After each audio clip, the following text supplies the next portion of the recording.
Welcome, everyone. Welcome, welcome. It is 7 o'clock, so I'm going to be prompt and get started. I think some folks are going to continue to roll in over the next several minutes because we actually have quite a lot of registrants for this particular session, which is great that there's so much interest. I recognize a lot of names on here. If you're here for the first time, feel free to raise your hand or raise your little emoji hand. Just let us know that this is your first meeting. And I actually can't see everyone, so I'm sorry if I miss you, but it would be great. Everyone, whether it's your first meeting or not, feel free to put your information. Hi, Marcia, welcome. Put your information in the chat, just like your name, where you're calling in from, anything you want us to know, fun facts. Hi, Carolyn, hello. I'm so glad everyone's here. That's great. So for those who don't know me, my name is Rosemary Malfi. I use she, her pronouns. I'm the coordinator of the Massachusetts Pollinator Network, and I facilitate these meetings. We have been hosting them now for a year and a half, I think. And the purpose of having them is to let folks from across the state who are interested in pollinator protection to connect with one another and to share resources, information, and ideas. And I'm so happy we're going to be kicking off the new year. I mean, it's a little late. I mean, I know it's the end of still January, kicking off the new year, which is all about resolutions with talking about pollinator-friendly resolutions. So thematically appropriate. Great. So I am so happy to welcome you all here. And I'm just going to go over a couple of announcements. And then assuming we have all of our panelists, in the interest of time, I am going to move into our panel discussion, but then I'm going to leave time at the end of the meeting for some networking. So if folks want to stick around at the end for about 15 minutes, from about 8:15 to 8:30, we're going to open up some breakout rooms so people can have more personal chats in smaller groups. We usually do that at the beginning, but we want to make sure we have enough time to get to all the questions we have for our guests. Okay, so very, very quickly, I just wanted to let you know we have started a new legislative session. So bills have been officially filed by our state legislators. And that means that we have identified priority legislation that we're going to be getting behind this legislative cycle. If you are subscribed to the NOFA Mass Policy and Advocacy newsletter, you will see some of those priority bills related to pesticide reform. And I'm going to be putting that link into the chat here. Everyone.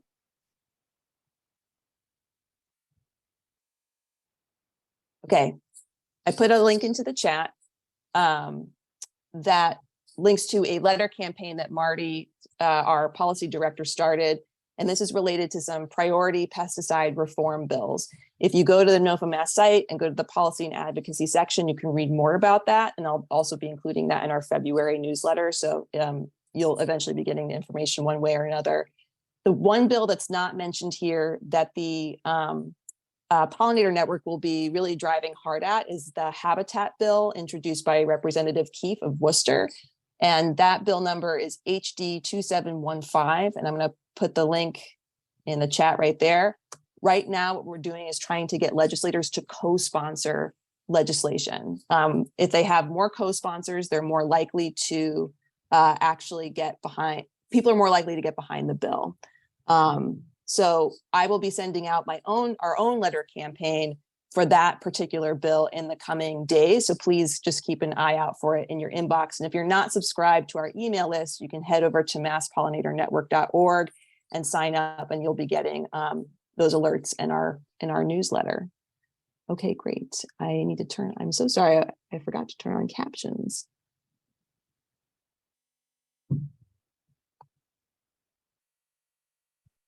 I think they're on now. Okay, great. All right. Well, we're going to jump right into our panel. Tonight's topic is pollinator-friendly community resolutions. If folks are thinking about, I guess it's hard to do a show of hands in the room, but if you're thinking about creating a pollinator-friendly resolution or trying to start something like that, let us know in the chat just so we get a sense for, how many people are kind of thinking about doing it. If you've already, done it, you can put that in the chat as well. I'd love to know just kind of where folks are at. for folks who might be thinking about this for the first time, pollinator-friendly community resolutions is sort of like a promise that the town is making to change certain practices. These are non-binding resolutions. So, it's not the same as an ordinance where once that goes into effect, then that's the law of the land and that has to happen. Instead, it's really a vehicle for educating your neighbors and your town officials about pollinators and the things that we should be doing for them to make their populations more healthy.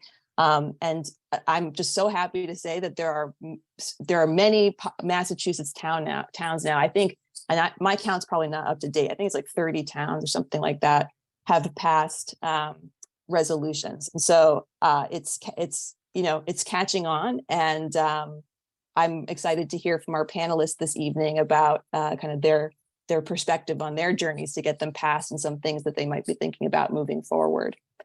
Cynthia, I'm going to turn it over to you briefly just to talk about your the initiative in the Berkshires. Okay, thank you, Rosemary, and welcome to everybody. I'm thrilled to see almost 60 people on board for this, so this is wonderful. My journey on this started in 2019 when I went to a conference and learned about that pollinator-friendly communities was even a thing. Was then the I forget the name of it, that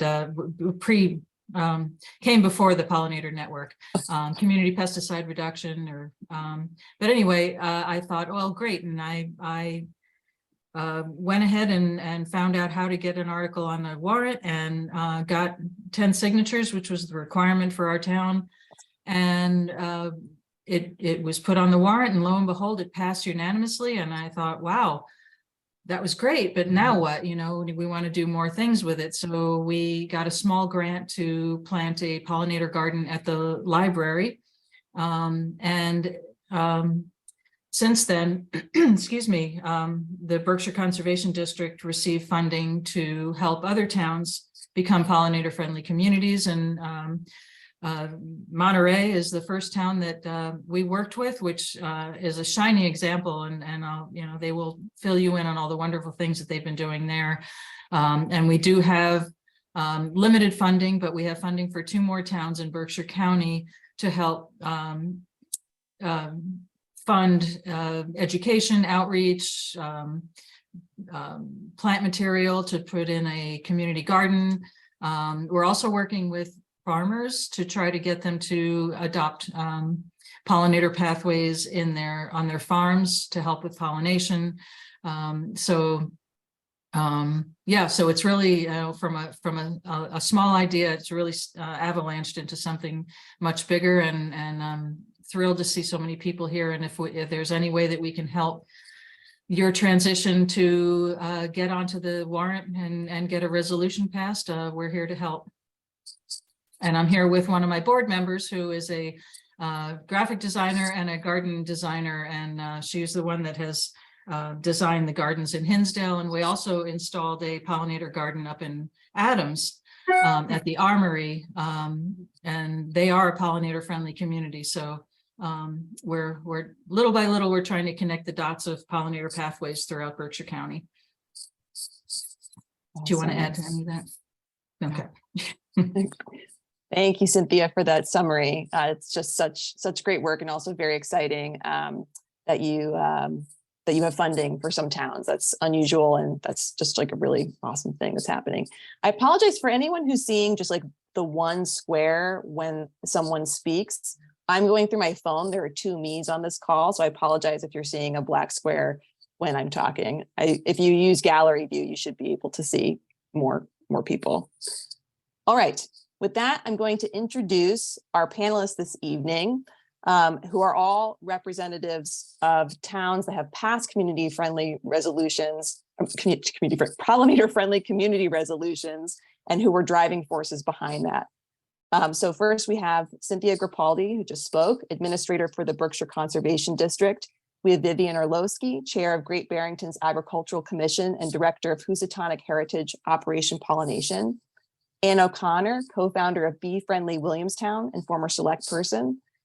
Gary, I might be on the call, I'm not sure, but Gary Bowden, if he's here, is founding member of Pollinator Pathway Cape Cod, and I think very involved in several other organizations on the Cape. Anna Hanchett is chair of Plainfield's Agricultural Commission, and Janet Jensen and Julie Kern are from Monterey Native Plants Working Group. Welcome to all of you. Thank you so much for being with us this evening. I was just going to jump in and kind of go around and ask you, when did your town pass its pollinator-friendly resolution? And was it through a town meeting or council? And who were kind of the driving forces behind it getting passed? Who introduced the idea? Was it a government official? Was it someone from a community group? Just tell us a little bit about the origin story. And I'll go ahead and start with Anne.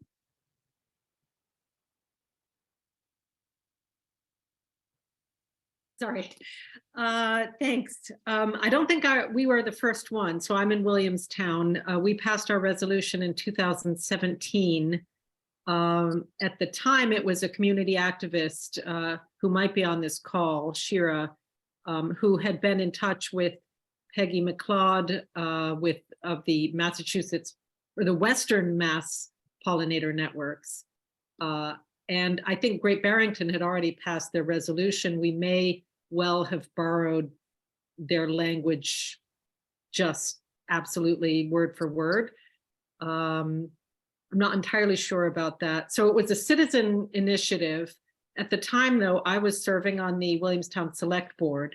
So it was kind of a natural fit to use our town elected bodies as a forum, a listening forum on the resolution. So we had the select board heard a presentation on it, the Agricultural Commission heard a presentation on it, and then voted to endorse the resolution.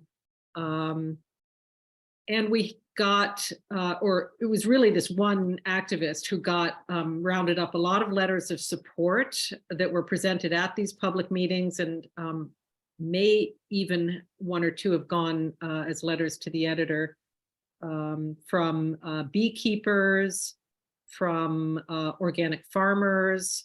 The Agricultural Commission wrote something, and we even had a letter from the Xerxes Society. And the select board itself actually, so the select board will vote on the articles that are at town meetings. So the resolution passed at a town meeting, so with the full voting population, well, actually typically just a few hundred people. And it is, the select board does vote whether or not to recommend articles. The constituents sometimes are interested to see whether the select board has endorsed something or not. But in this day, I would say that it's no longer, I would really say that using these public meetings just as an opportunity to get the word out and to educate was the most important thing. The select board members weren't the target, so to speak.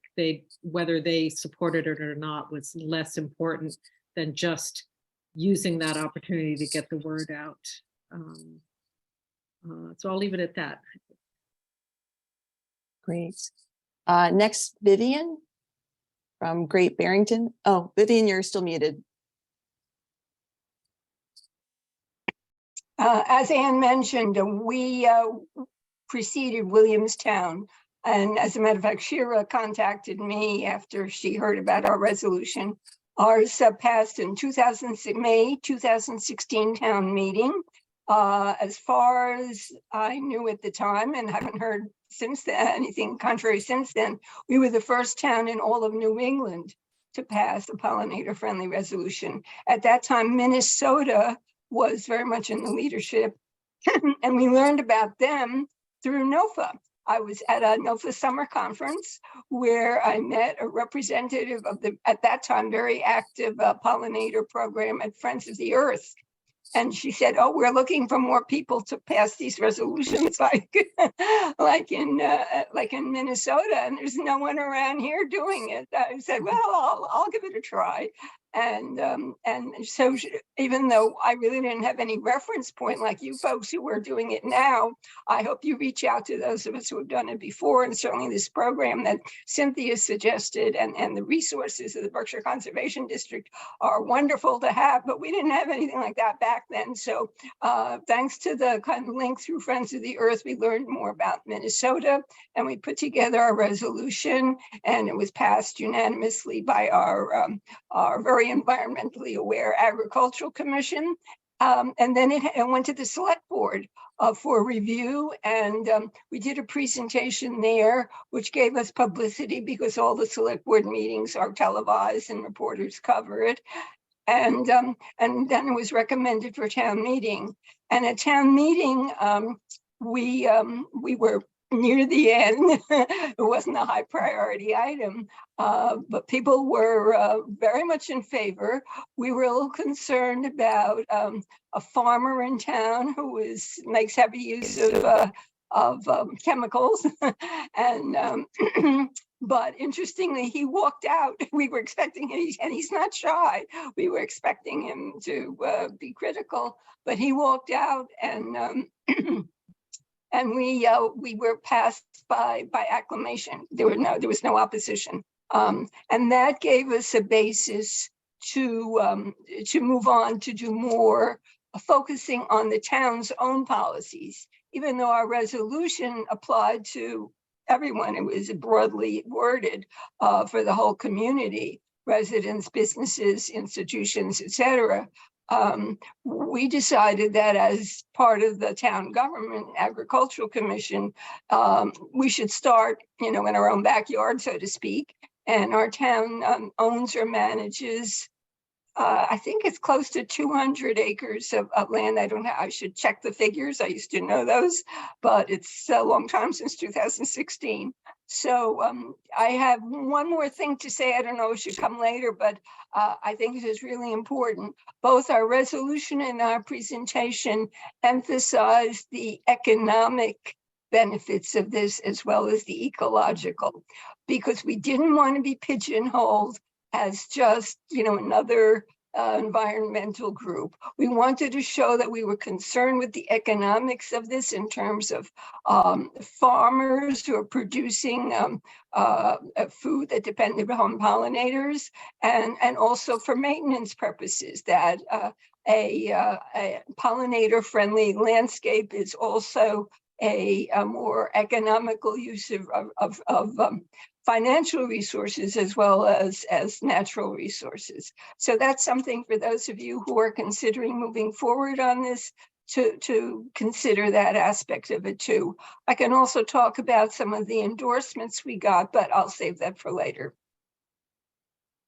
Awesome. Thank you, Vivian. Next, we'll go to Anna, and then Cynthia, and then Gary.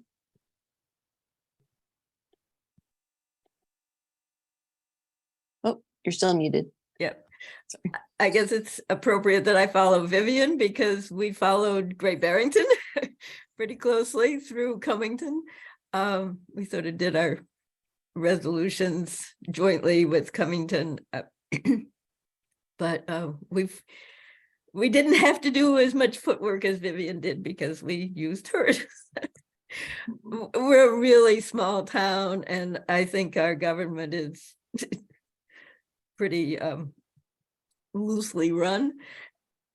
The AgCom was the main driver of this, well, the only driver actually, and we didn't have to go through the select board. We just had to get a number of signatures and get it on the warrant for the town meeting. We did a lot of education before, and we sort of built on what we had been doing the year before in the AgCom, which was showing movies and discussing the GMOs in our food. So we sort of built on that.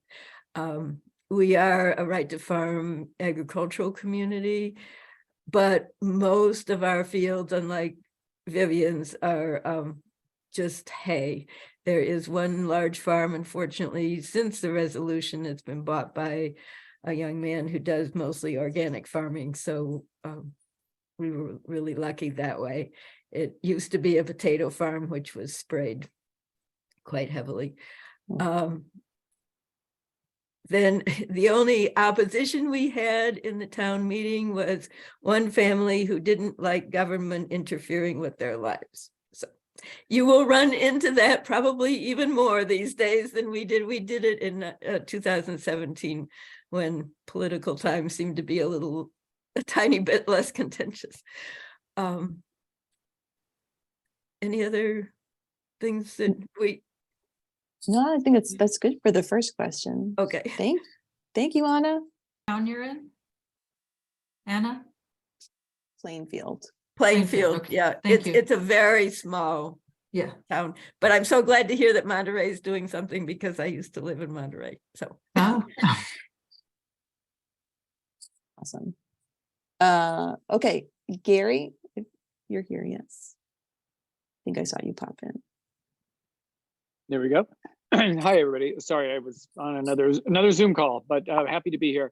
I'm in the town of Orleans, Massachusetts, out on the Cape, and we started organizing in December of 20, but really got going in really 21. By the end of 21, we were organized enough to see a path to asking the town of Orleans to pass a resolution that would designate the community a pollinator-friendly community or town. We did this with the hope that not only would Orleans pass it, but that we would set a standard of sorts that we were hoping other small communities on the Cape would endorse and follow along. And we're working on that this year. We're a town of about 6,000 people. Many of you probably know the Cape, but we're 6,000 people, and we have a select board and town meeting system. But we approached our select board we started talking to the select board members, several who we knew were supportive, had conservation backgrounds, and they encouraged us to pursue this resolution process. So we worked through our conservation commission and our agriculture committee. We have very limited agriculture, but we have an agricultural committee. And from about October till several presentations through select board meetings, we actually had it approved by January of 22. So it was probably about a 3 or 4 month process all told. We really followed a lot of examples. At the time, MAPIN wasn't around, but we followed a lot of examples on the pollinatorpathway.org site. There's an advocacy tab there, and they had a number of examples, and there were a few Massachusetts examples we used. So that was our approach, how we got started, and it's largely focused on the town and asking the town to manage its lands from a pollinator-friendly perspective, using fewer chemicals, planting native plants. And we knew there were some projects coming up, and we wanted to influence the planting material that went into those projects. So it was important for us to get it done in this time frame we looked at. So hopefully that's helpful. Great. Thank you, Gary. I see your hand is up, John. I'm going to come right back to you after we have Janet and Julie present on behalf of Monterey. Yeah, so we're from Monterey, which is also a very small community, just like 1,000 residents. And we went through we had an election at the town meeting. We tried to do due diligence by going through a couple of committees first, the CONCOM and the select board and so forth. But we have a pretty environmentally minded community, and we really didn't run into much resistance anywhere. I mean, the resolution, which we'll post on the chat board, was pretty broadly worded. We tried to get a little educational stuff in the first part so people would understand the why, and then we kept our asks down to I think 5. I just wanted to mention that one of the things I sort of fought for getting included, it wasn't, but is one of the actions to reduce light pollution, because I'm also working on dark sky initiatives, and more and more research is coming out showing, how, that moths, are drawn to the light, it's just so confusing for the insects. And so I really think that there's a lot of synergy between dark sky initiatives, which are going up before the legislature this year, and native plants stuff, pollinator stuff, which we've just found has so much momentum right now that we really feel like we're riding the crest of this momentum, research. And I find that it's just people really wanting to do something to help the environment. And this is a fairly simple, wonderful thing you can do. I just wanted to mention that for our some of you may not have thought of our group got started in 2021 with the help of a grant from the Cultural Council. So some people might not think of using the Cultural Council for that way, but educational natural history stuff is very much under their mandate. And that just gave us the impetus to start a native plants propagation garden and to just get going. And then when Cynthia offered us a grant to actually make ourselves a pollinator-friendly community, that gave us a new impetus, and it wasn't really very hard to get the signatures. It was mainly just paying attention to the timing and all that, and getting the material in on time. Yeah. I think there's, ahead, if I Jen. could just, if I just wanted to add one or two other things. Somebody had asked in the chat what a warrant is. And so the warrant is where sort of the articles that get voted on at town meeting. So that those different articles that people are voting on make up the town warrant for the meeting. And we needed a minimum number of, I think it was 12 signatures. Am I right, Janet? Something around 12 signatures to actually get on the warrant. Yeah, it wasn't a lot. Yeah. But we really used the opportunity to get signatures. We got many, many times what we needed.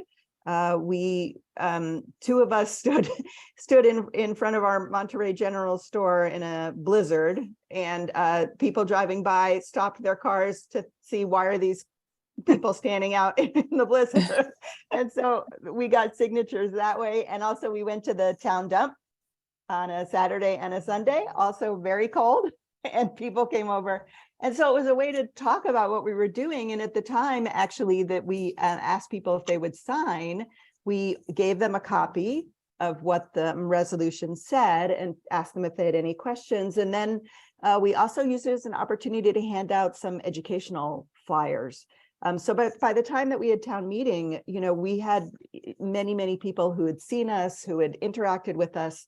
So there was a lot of buy-in by the time that we got to the meeting.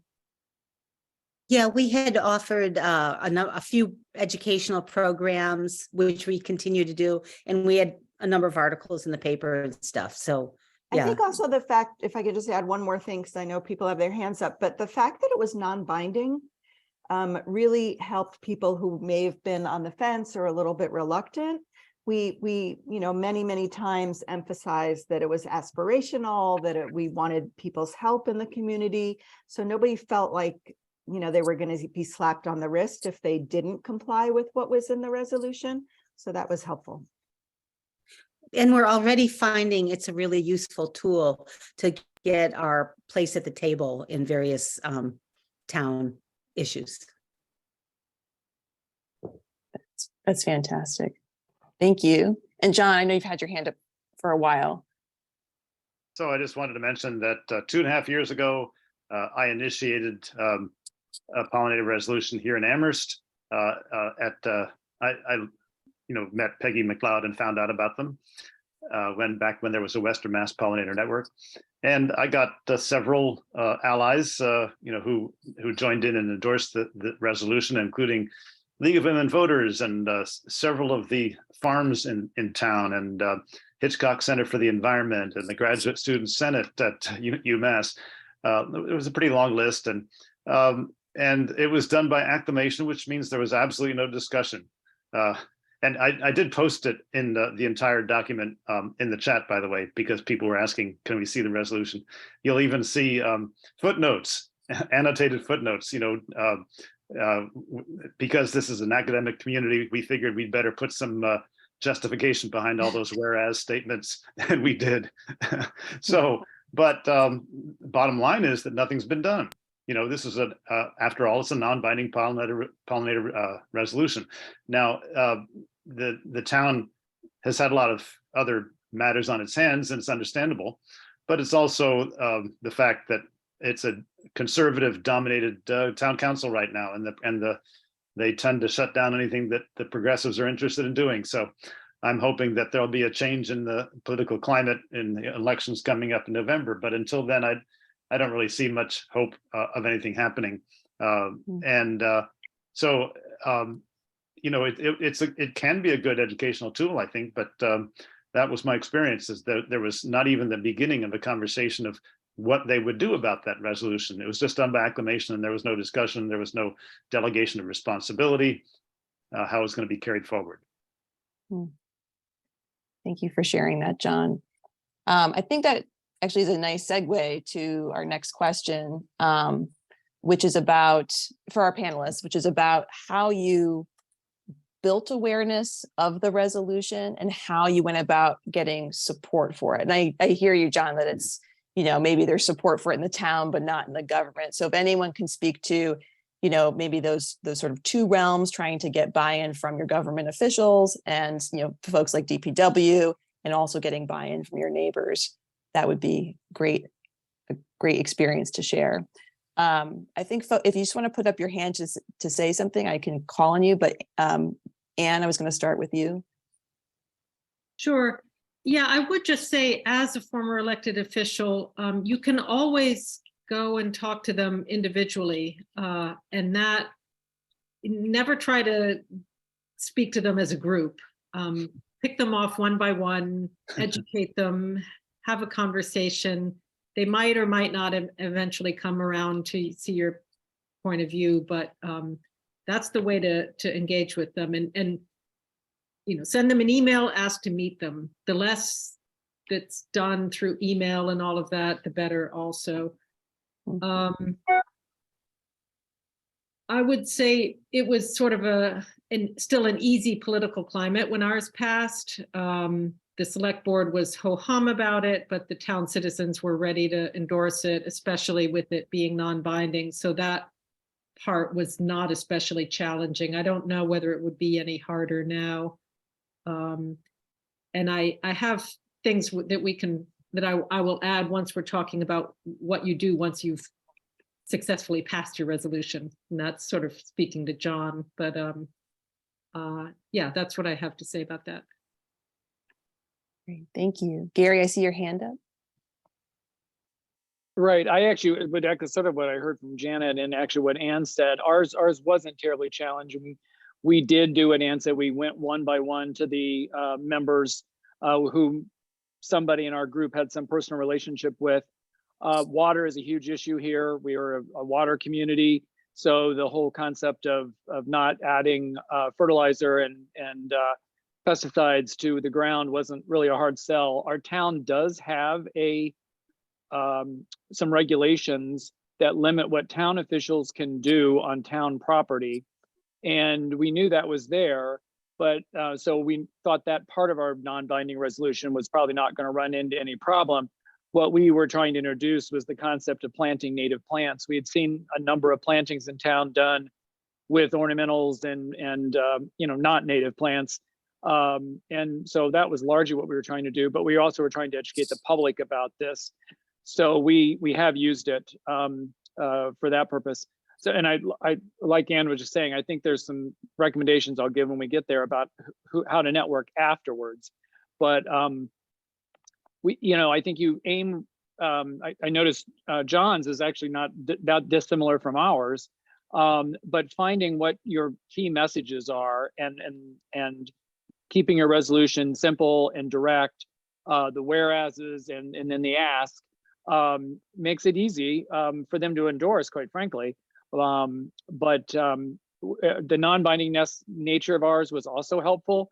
more because I think the town knew they had some particular properties, ball field, the Orleans Cape Cod League field. There's various things where they do feel they've got some level of need to maintain, and an outright ban on use of all chemicals was going to be a problem. So the non-binding nature of it, we were able to work with our DPW and find language that he could accept and we could live with. Excellent. Thanks. Thank you, Rosemary. Carrie. Anna, I see your hand up. I just wanted to give one positive note. I think if people are trying to do this now, there's just so much more attention worldwide on the climate, on the loss of species and everything, that there's a different awareness in the whole world, but also locally. On the other hand, you're fighting tradition and, oh, I've done this and my father did this, blah, blah, blah. But we also have to remember that the history of things like lawns and sprays and everything is very recent. And so maybe we can turn it back as quickly as it came on. Thank you. Julie, I saw your hand up, and then I'll go to Vivian. Thanks. And Carolyn, I think, had her hand up before mine. But I just wanted to say that one thing that in terms of getting buy-in that we forgot to mention was that Monterey has a newspaper that comes out every month, the Monterey News. And Janet's been writing wonderful nature-related articles in there for some time, but we found that that was also a really helpful way to kind of get the word out and to talk about what we were doing and what we had hoped, what we were hoping to do. And our relationship with that continues. We continue to use that as a way to disseminate information and build community around this issue. Excellent. Thank you. Sorry, Carolyn, I'm going to go to you, and then Vivian, I'll come back to you. Oh, okay. I'm a select board member in Deerfield, and we have a healthy soils action plan. And part of our issue is water. We have too much water. So we're trying to educate our townspeople on, the use of native plants and trying to convert lawns to meadows, kind of, so that there's more, very simplistically, more roots and that would store water in these intense rain events, and then release water, filtrate and then release water in more of these periods of drought that we have with climate change. And so the pollinator approach is part of what we're trying to do. And we've been working with our Franklin Regional Council of Governments on that. I'm also a Pioneer Valley Mosquito Control District member, commissioner, and we're trying to do, we trap mosquitoes and give data to towns so that they can be more aware of what's happening in their town, because I'm also chair of our Board of Health. And, there is disease, more disease likely and disease carrying mosquitoes coming because of climate change. But we're trying to show people how to treat mosquitoes, like with BTI, your little mosquito discs. And, with education, how do you prevent the breeding of mosquitoes and what you can do in your yard, and to give power back to people in their yards. I mean, part of this was COVID driven. People felt isolated and not being able to control things. And then climate change has been awful. So what we've, from a Board of Health point of view, we've been trying to give people power to their little piece of whatever property they have, what they can do from a total education point of view. And accumulatively, we've been talking about the impact as a community and then the bigger network. So I think the idea is really important to do education. And most of your select boards, I can say, we just have so much on our plates right now, but people are interested, and it just has to be presented and talking to people individually so you get support for what you want to do is probably the best way to do anything, really. Hmm. It's the power of networking and talking about things, and it's, you know, the power of moving forward, really. Yeah. Thank you for that, Carolyn. That's why we're here, is to network and to talk to each other about these things. And yes, I agree with you about the power of neighbor to neighbor education. Vivian, you had your hand up before. I wanted to give you the chance to chime in. Yeah, just briefly, we, like others have mentioned, emphasize the non-binding and educational aspects and motivation for the resolution. And we emphasized over and over again that it was non-binding and there wasn't going to be any pollinator policing in the community. So that was, as I think we've all experienced, that aspect is very important. Another thing that we did that is related somewhat to what Julie mentioned in Monterey, we did it back in 2016. We reached out to someone who was a popular gardening columnist. Some of you from Berkshires may know Ron Kuchowski. And he was very supportive, and he wrote an endorsement for the resolution. So we were able to kind of, some people trust and appreciate him already, and we were able to get that publicity through somebody else rather than directly ourselves, and somebody who was trusted. We also reached out to Berkshire Grown, which is supports farmers throughout the area, and it's also highly regarded in the community. And they gave a very cautious endorsement. They didn't want to offend any farmers who use pesticides, but they emphasized the importance of pollinators and how we should support them. So I think it's important to call on allies like that, whom hopefully you have a prior working relationship with, which we did, rather than out of the blue. But even if you don't, and you're a regular reader of a columnist or something like that, reach out to them or find somebody in your group who does. And lastly, but not leastly, not last but not least, is if there are openings on relevant town committees, become a public official yourself. And usually most small towns have openings. Obviously you'd want it to be on something that's relevant, but there are a lot of commissions and committees that are relevant to these issues. So take a look around, go to your town website and think about that. Awesome. Thank you, Vivian. Run for something. Do it. Janet, I see you have your hand up. Just to build on what Vivian was saying, we had a program this week. We got the Council on Aging. Oh, Janet, you're the breaking. film, the big and thinking compliment, make short and to show. Maybe let me turn off my video for a second. Can you hear me now? Yes. You can. Yeah. Anyway, so we had gifted our Parks Commission with this raised bed of native plants that we had propagated and stuff. And, we worked with them on where it would be and all that. And then this, after this fall, we found that somebody had cut all the plants that we were hoping to leave up for, pollinator habitat. And I asked one of the members of the Parks Commission, I said, I guess we didn't clarify that we wanted to leave these. And I said, do you know who might have done that? And he said, well, I'll take credit for that. People were complaining it was kind of messy.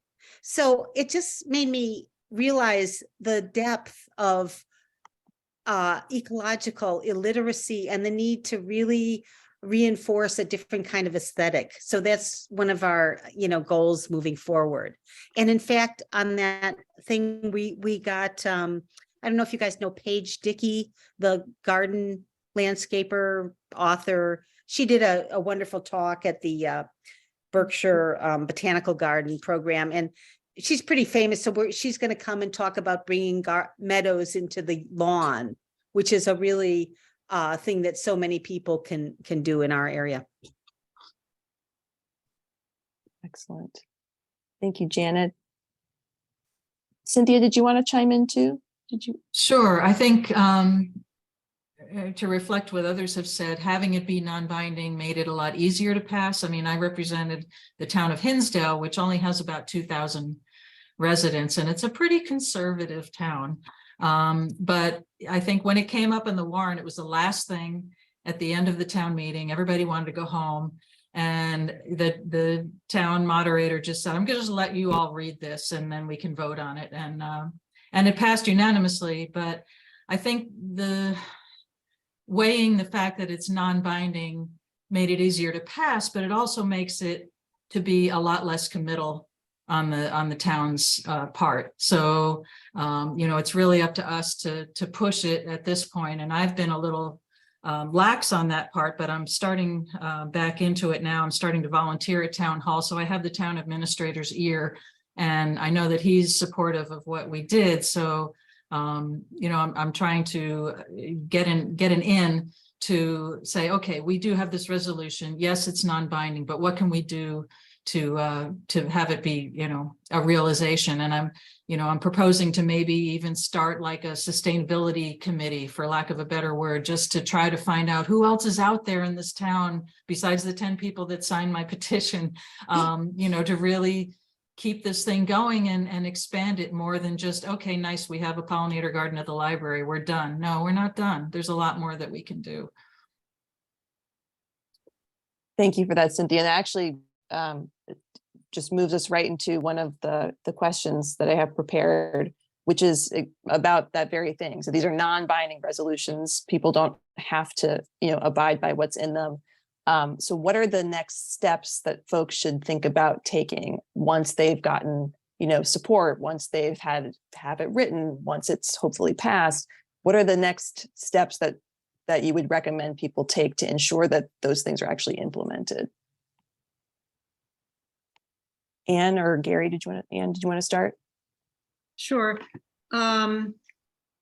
I would say that our target was not necessarily the town, the municipality. The DPW, we were able to learn, does not use pesticides themselves. And over time, we've educated them. So there, for example, is a large parkland. It's kind of an abandoned park area. It was a former mobile home park. And they mow it once a year. And they've even implemented rotational mowing. So they'll leave a section of it unmowed for over a whole year cycle. So you're mowing it every second year. So it's divided into 3 sections, and there's always one section that they've left unmowed. Those are things that they learned from us that never would that have even occurred to them without us talking about it. So I would say if our target isn't necessarily the municipality, it's really the citizens, and to reach more people, it's just constant efforts at education. We formed a group, Be Friendly Williamstown. We have an email newsletter. We have some couple of very centrally located demonstration gardens. We hold events.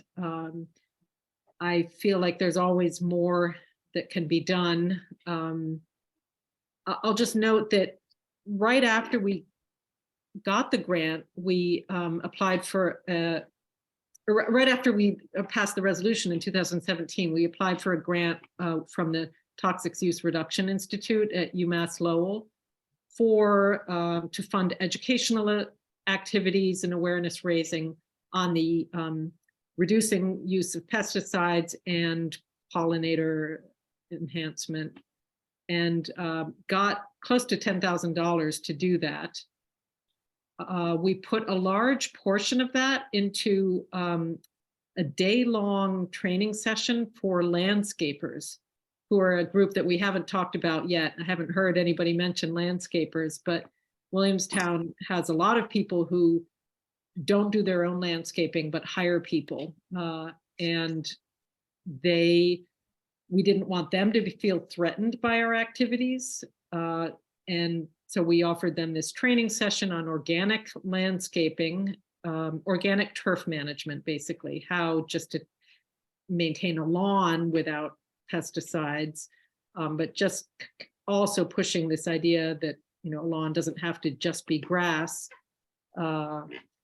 And the landscapers will tend to say that they do whatever the client asks them to do. So they will shove it back toward the client. But the landscapers need to be prepared to really meet clients with these requests. And we find that the customers will also often say, oh, well, my landscaper just recommended this, you know. So that just goes back to the education piece. And I'm sure other people can hit some great points too. Yeah, and then just there's a comment in the chat that Winchester just got a grant to train landscapers, and there's just some concerns about whether they would come. So just a quick follow up: how did you communicate that to how did you advertise it to them? We looked them all up and invited all of our Williamstown-based landscapers through personal email and phone call. Yeah, we really tracked, you know, pursued them to make sure they would come. And we also have several large institutions in town. So we did have the groundskeeper, the chief groundskeeper from Williams College and from the Clark Art Institute. Their practices are, I would say the Clark is among the better ones because they have an integrated pest management and are really managing their property for scenic beauty and trying to push the envelope that scenic beauty doesn't mean a manicured lawn. Williams College is all about the students, and students need lawn. Thank you, Anne. Gary, did you want to?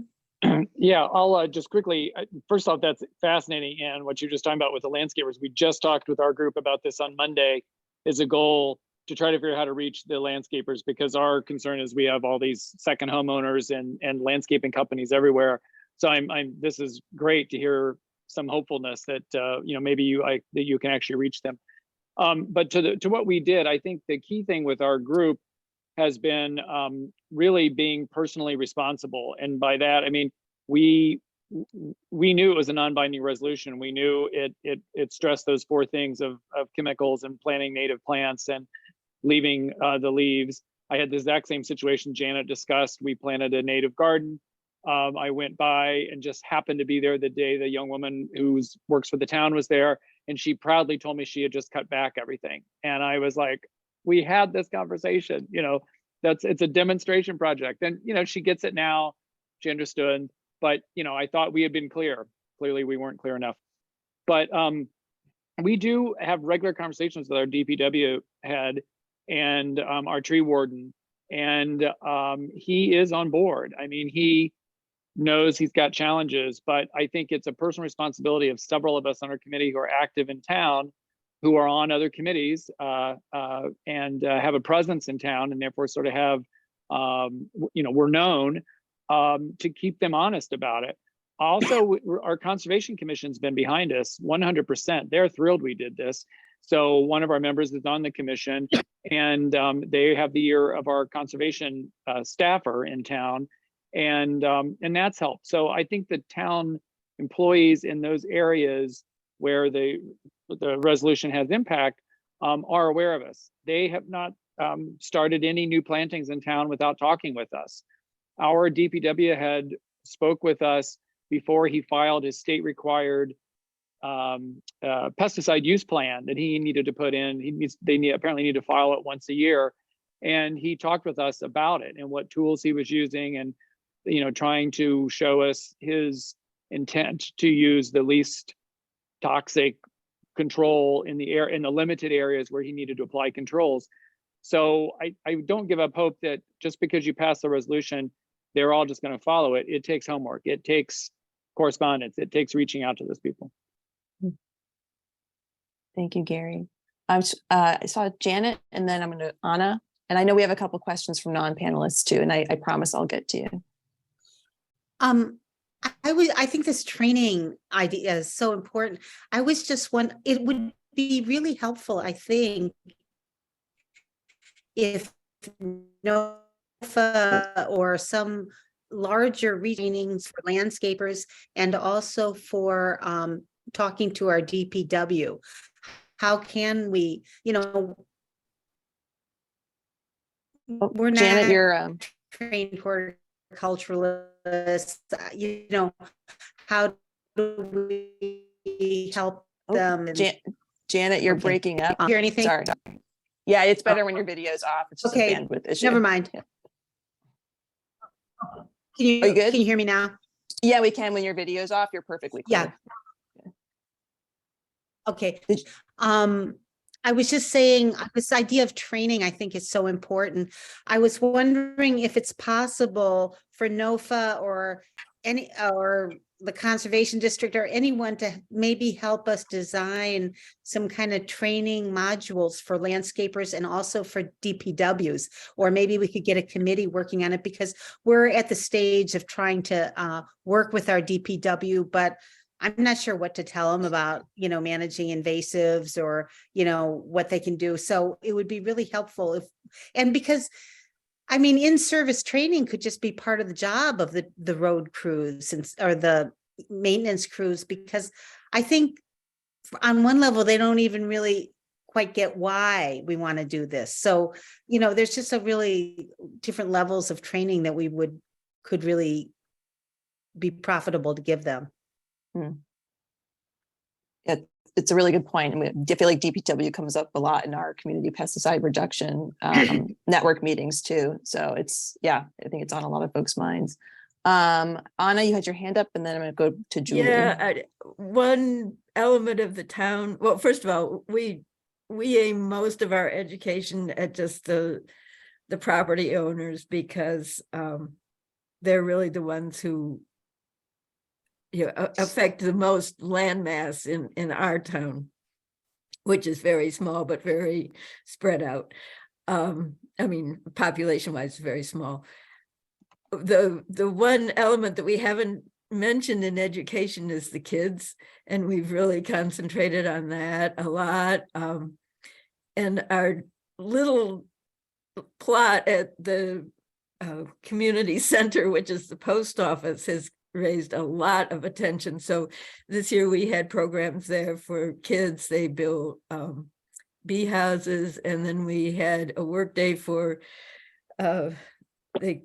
it's a camp it's Shire Village, and they say they have Shire for hire. And so they came out and they worked on the garden, but we also incorporated into that a lot of education and a project that they could take home. Even if they came from New York City, they could start having pots of native plants and things like that. And they learned about the year-round need for the habitat, not just in the summer. And we also had talks at the school. That was, of course, complicated by COVID, which crammed everybody's curricular time. But we did just have talks instead of trying to incorporate it into the curriculum, which was impossible these days. So we really need to educate young people to the need for this, and they're really concerned and very interested in their future, which it is. So. Thank you, Anna. Yeah, and it's true. The teachers are so overworked, and they often don't have the capacity to, introduce new things into their curriculum. And so it's nice to bring those things to a school as a volunteer if you have those materials or that capacity. Actually, we linked our one of our talks to the spray thing, and was it Carolyn that you were talking about, this mosquito spraying? We linked a lot of our education this year because we were also spearheading opt-out program that you could opt out of the spraying but you had to vote for it in town, and that also involved a lot of education. And one of the talks at the school was based on what the spraying does environmentally, and that it can also harm pollinators as well as the larger landscape. Thank you, Anna. Julie, I want to get to you, and then Carolyn and Ellen, I'll come back to you too. Yeah, I just wanted to mention a couple of other things. So I think what Janet was saying that it was hard to hear initially was that we also enlisted some other organizations. For instance, the Council on Aging. They have in the winter a documentary film they're showing every couple of months, and Janet pushed really hard to do The Biggest Little Farm. And, on a very cold, snowy day, there were, I think, 16 people which, on a cold, snowy day in Monterey in the middle of the winter, it's pretty good. We also tried to do some hands-on things that were very visible. For instance, at the Monterey Community Center, there was a maple tree that was completely overgrown with bittersweet and other invasives. And we held a Free the Tree event where we got one of our eco-friendly landscape people who's done a couple of talks for us, came, and we, different people had different loppers and clippers, and we basically got as much of those invasives off of the tree. And then subsequently, we underplanted it with native spring ephemerals.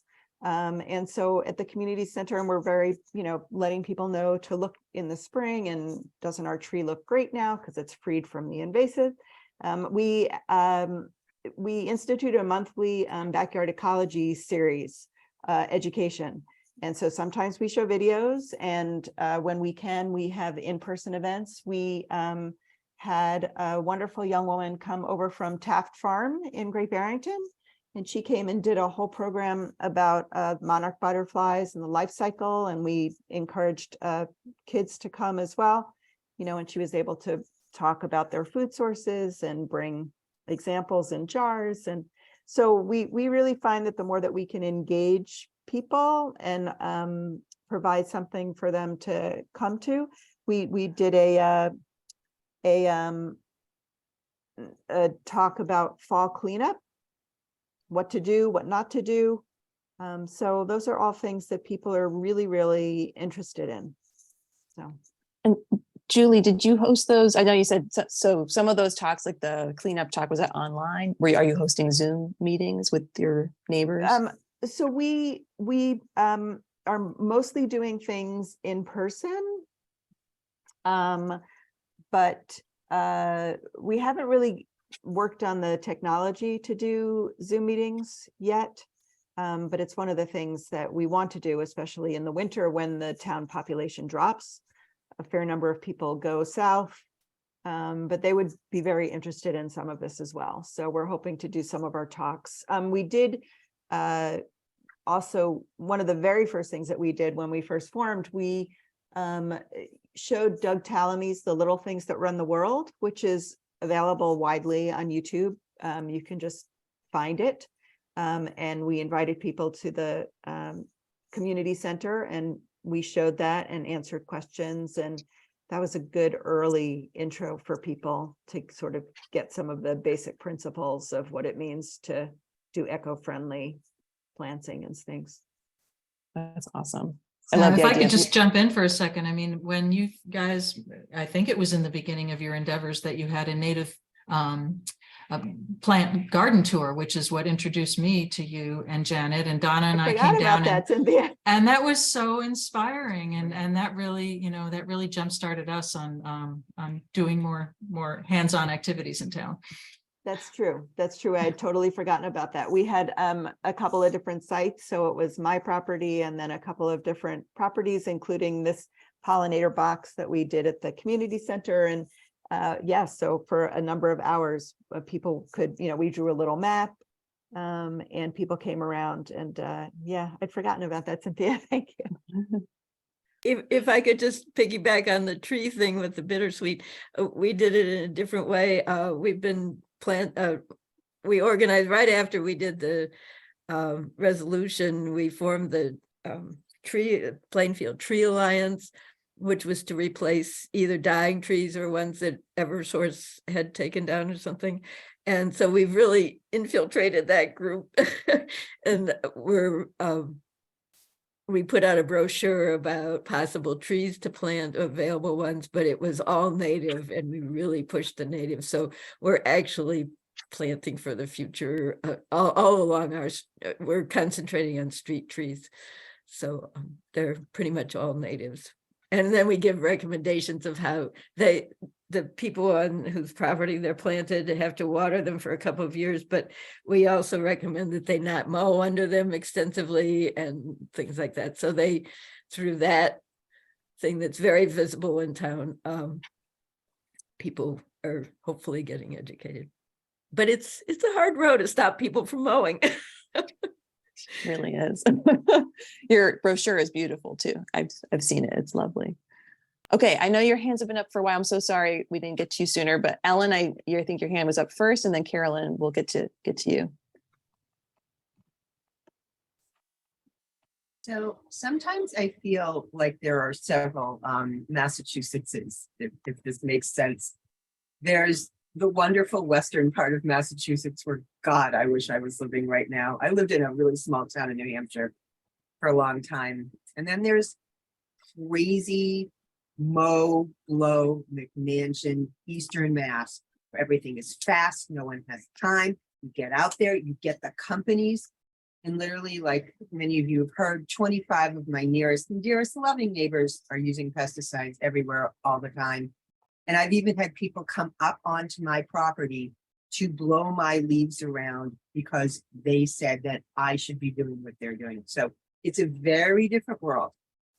So what I want to know, this wonderful group of people, who out there is in the crazy mow and blow world of Eastern Mass? And what have you done to have these successes? I mean, like the kind of towns like 25,000 to 80,000, kind of big towns, more conservative maybe, but also, you know, we talk a good game on the environment, just to give you an idea, but the head of our green committee gets pesticides, you know, sprayed on his property. So, you know, like, how do you reach that kind of crowd? If there's any strategies or suggestions from some of the bigger towns, you know, I hate to say it, preferably in Eastern Mass, because that's where the crazy pesticide use is going on in the state. You know, Arlington is probably better than Needham. Needham is insane. Wellesley has better education than Needham does. But yeah, we're kind of ground zero. We also have a big pesticide company based right in Needham. Vivian, did you want? Thank you, Ellen. Vivian, did you want to reply? Oh, you're muted still. I'm sympathizing with Ellen, but the first thing that came to mind is, are there any options to get on town boards and to become a town official as a volunteer or running for office? Because that brings with it a certain authority. You can also, when you speak out, you can get press and things like that. Whereas as an individual or as a group, it's so easy just to pigeonhole you and disregard you. I thought of that, Vivian, but I have already been pigeonholed. So the likelihood of me getting elected to the conservation board are, you know, but we might be able to push somebody else in there instead. Are there any other committees that might be relevant? Like the planning board? Oh, God. We have found that we have I hear you, Isabel. We have a subgroup of mothers out front in Lincoln called Lincoln Common Ground, and they have really taken this on in a big way. And I think mothers out front, you know, they're into a lot of the big energy, you know, questions, but there can be a subgroup for soil and native plants, and they have a force. You know, thank you, Isabel, for reminding me. They actually did reach out to me at one point. I've also been dealing with a lot of illness literally from lawn pesticides. So my life, but Isabel, can you put your info in the chat if that's okay? Sure. Can I finish? Of course, Vivian, yes. Um, who was it who mentioned, was it Julie who mentioned showing a film by Doug Tallamy yeah, the little things that run the world. That's one of my favorite quotes. But and the original article by E.O. Wilson is quite impressive. Back in 1987, he was certainly a visionary. But anyhow, getting back to Doug, Doug has a marvelous way of presenting information. And he and a resident in the Northwest Connecticut, which is part of the Upper Housatonic Valley National Heritage Area, they recently formed an organization called Homegrown National Park.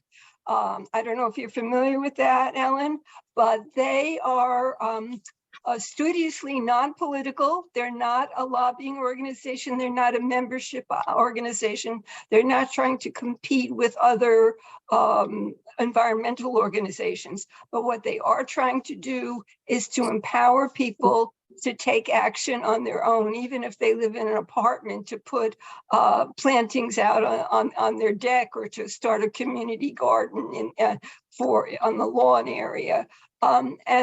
This is a new effort. It started about 2 years ago when Doug, who is, we all know, is tremendously knowledgeable in his field, got attracted support from a woman who is scientifically new to all of this, but attended a lecture by Doug in our area, and she was one of these corporate people. As a matter of fact, she works in the corporate field, and her skills are in marketing.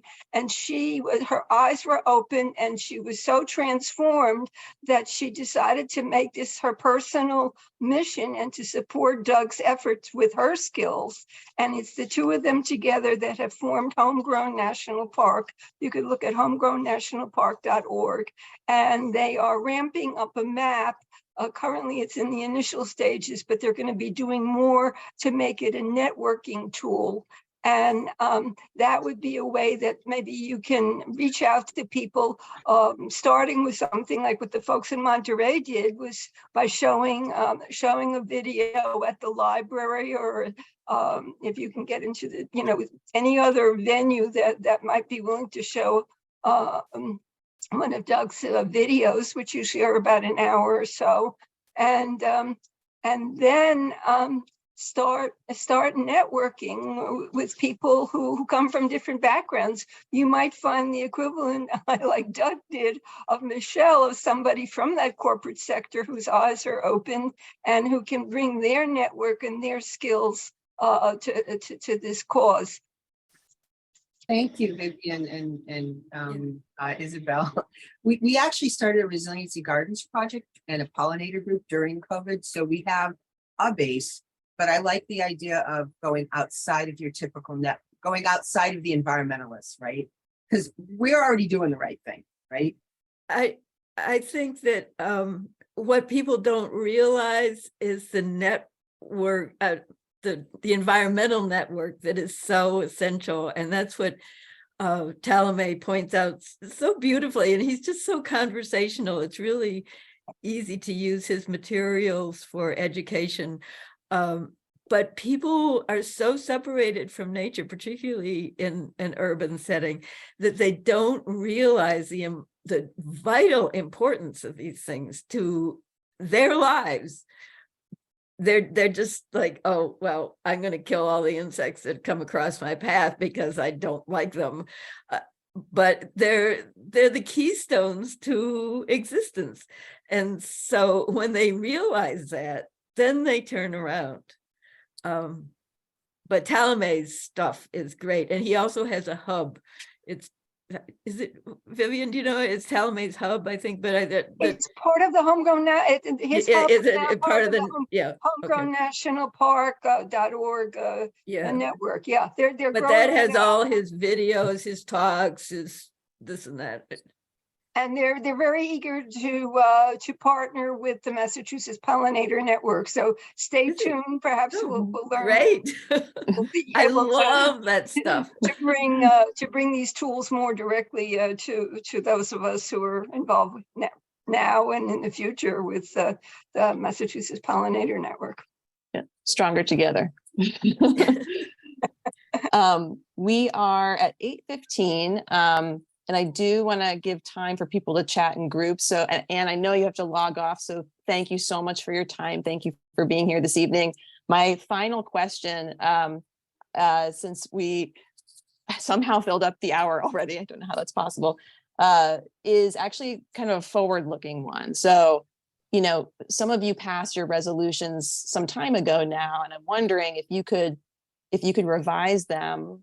What would you include? Or if you're even if you've passed one recently, is there something that you feel like might be missing or that folks should start thinking about for like the 2.0 version?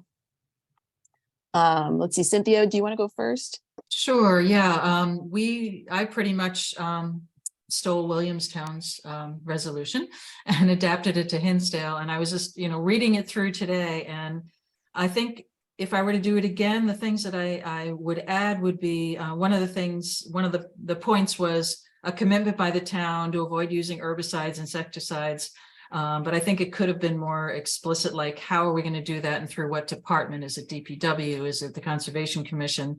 And then another point was avoiding the planting of flowering plants which are treated with neonics and insecticides. And I think I would expand on that to say, avoid planting any invasives, and to, if there's any trees, shrubs, whatever, that they should be native to the area. Excellent. Yeah, so incorporating that native plant language. Vivian? I looked at our resolution from 2016 and I realized that we didn't emphasize native plants. We didn't talk about light pollution, which I agree. I think it was Janet who brought that up about the dark sky, which is so important. And we didn't talk about leave the leaves. And all these different aspects that make such a difference in pollinator-friendly habitat. Yeah, I would agree. We didn't include a year-round habitat. We didn't include, well, we said plants, but people think about flowers instead of trees and things like that. We've got a lot of trees up here, and people are very aware of their arboreal surroundings. The light pollution was great. I love that. And we hadn't included that.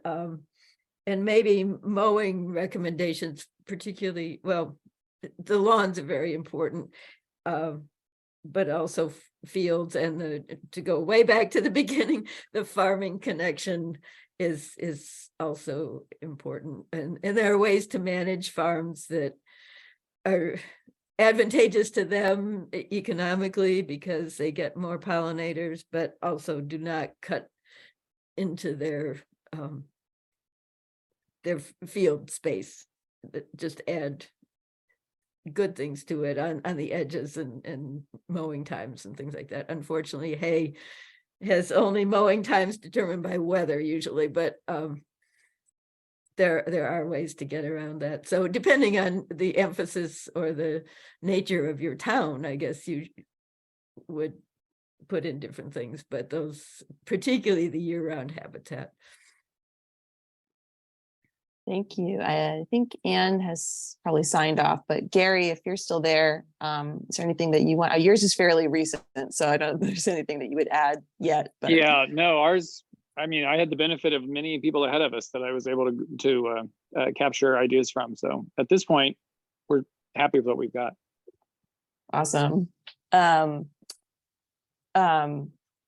thing that someone asked me about from the CPR group was about rodenticides and trying to incorporate those into pollinator-friendly community resolutions, even though it's like not really pollinators, but it's obviously related. And I don't know how folks had some thoughts about that. if that was like Could a you good. explain that? Yeah, I don't know. Rodenticides are a huge, issue in terms of, owls and eagles, raptors are dying because they're eating Oh, rodents that have been okay. contaminated with rodenticides. And the second generation ones are sort of particularly awful. That again, you can't tell private citizens what they can or cannot use, and licensed pesticide applicators will have access to these. But it, just like with all of these other pieces of a resolution, in a non-binding way, you could encourage folks, not to be using them as much. So someone had asked me about whether they thought it was a good idea to incorporate that into the pollinator-friendly resolutions as a vehicle.